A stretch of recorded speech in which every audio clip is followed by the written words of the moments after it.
Alright YouTube, we're doing a video by request here, closest I can get to what somebody was looking for. We're doing a 2002 F-150 with a 5.4 Triton. We're looking at some of the common issues you can have with these trucks. I'm going to pretty much stick with some of the ones that have been an issue on this truck in particular. I'm not the best at issues on these trucks, but it was a request, so I'm going to go ahead and do it. Under the hood, you're going to want to check right in here where the plastic intake manifold meets the crossover tube. If you got coolant leaking around there, the only way to fix that is to change the whole intake.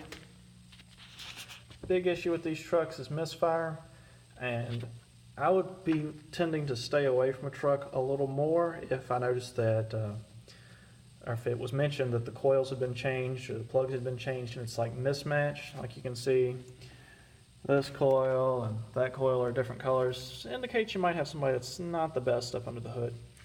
And these clips tend to break and they'll just kind of rattle their way off, and it's no bueno. On this one, it's actually had to solder in 8 new connectors. I wouldn't solder them in personally. I would get the just the plastic ends for the connectors and use that. Keep using the original wire and just put the new plastic ends on them. Most trucks you're going to want to look at, you want to check out the bed sides and the bed for rust. However, on at least this length bed, it's not an issue because the bed sides are plastic and the bed box is galvanized.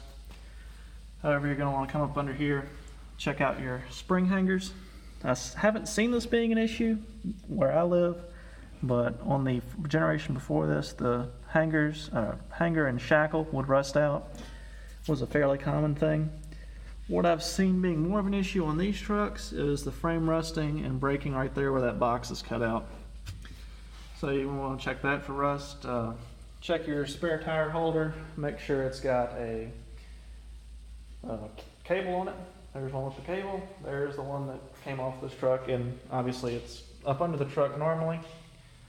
This truck was garage kept. It had 234,000 miles on it. But even being garage kept, it's still rusted out up under this door. Fairly common thing, pretty common thing with these trucks actually. If you're getting the 4-door especially, you're going to want to check these panels and see if you're going to want to deal with it being broken if it is, because you're pretty much not going to find one of these in the junkyard. Next thing you're going to want to look at when you get inside the truck, if your knob on the seat here just turns free, indicates that the lumbar support in the seat's broken. I got one at the junkyard. Takes about 30 minutes or so to change it out. Do that.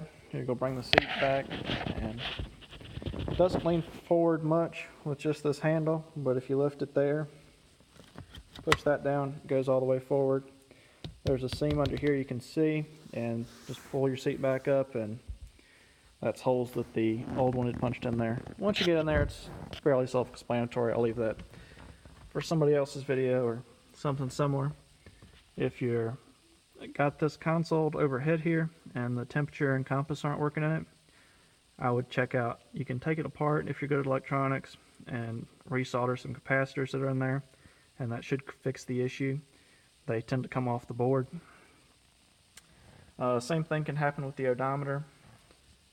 Now, if your overdrive light is flashing, that may be an indication that there could be other transmission issues on this truck, and it seems to be a fairly common issue from my reading.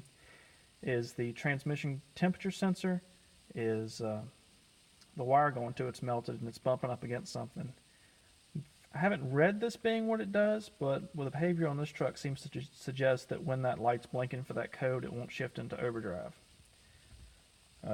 Heater core issues on this truck. You can tell the heater hoses are warm, they're hot, but the heat doesn't work some of the time. Now, most people would still say it just stopped working, okay, and it had been like years that it didn't work, but it started again. So most people, and 2 shops that this was taken to, not by my choice, but 2 shops it was taken to, said that it needed a new heater core put in it. However, if you turn the ignition on, you can leave the control in the off position and turn between hot and cold. You should be able to hear the door the blender door in there moving back and forth. If you can't hear that, that's going to be something you should really look into before you look into paying somebody $600 to get that heater cord changed out. Quick mention, CD player. If you got option for the CD up there and you're not seeing it in the console, there's a just about all of them have an insert that lift out, and there could be a CD player under there. If you're seeing that up there and you got a high trim model, like I said, this video is kind of done by request, so I'm just thinking of what I've seen. Now, calipers, brake calipers, on this one the bracket was not tightened up all the way, so when it was braking, it would shimmy a little bit, or the whole truck would kind of vibrate a little bit. But I crawled up under there, and the caliper brackets were both the bolts on them. Both the bolts were finger loose.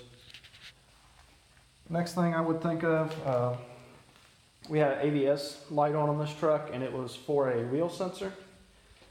The sensor itself is around $120 some.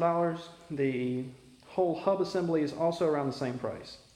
So if you're doing the work yourself and you don't mind the extra time, I might change the whole thing out, because the bearings are sealed in those, and you know, it comes with the sensor if you get the whole hub. So if you got the time, I might do it. But also the weather stripping around the back window. I'll just throw the phone everywhere. On the back window, you might want to check out that. You can see on this one the weather strips kind of went behind it, and we've got moisture in the back light.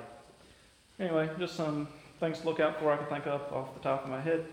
Hope somebody finds it a little helpful, even though we're now upside down.